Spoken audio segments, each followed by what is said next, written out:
Para pelaku usaha kuliner di Kabupaten Oku mulai tahun depan harus memiliki sertifikasi halal, terutama untuk produk olahan hewan sembelihan.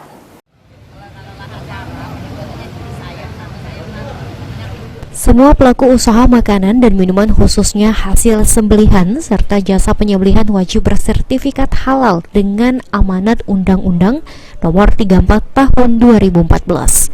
Disampaikan Kepala Kemenak Oku, M. Ali mengungkapkan, undang-undang ini akan efektif berlaku tahun 2024 sehingga ketentuan ini disosialisasikan serentak di seluruh Indonesia. Ali pun menghimbau kepada seluruh pelaku usaha, terutama yang bergerak di usaha pangan atau kuliner, untuk segera melakukan proses sertifikasi halal di samping mengurus izin dari kesehatan dan BPOM. Undang-Undang Nomor 34 Tahun 2014 menyatakan di situ bahwa produk yang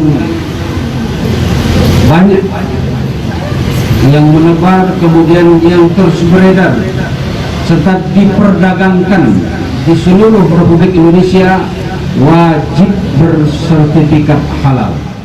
Sementara itu, PJ Sekda Darmawan Irianto menyebutkan, jika sertifikasi halal menjadi salah satu program prioritas di Kemenak, guna mensukseskan aturan tersebut, pemerintah memberikan kemudahan pendaftaran sertifikasi halal secara gratis untuk 1 juta sertifikat halal bagi pelaku usaha mikro dan kecil.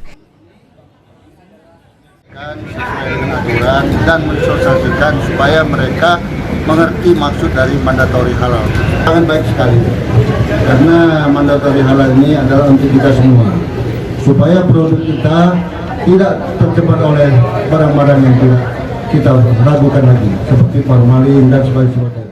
Dikatakan Darmawan, pesan-pesan mandatori atau kewajiban sertifikasi halal pada tahap pertama ini mulai berlaku pada Oktober 2024, dikhususkan pada produk makanan, minuman, hasil sembelihan dan jasa penyembelihan, bahan baku, bahan tambahan pangan, dan bahan penolong untuk produk makanan dan minuman. Ari Pranika, PAL TV.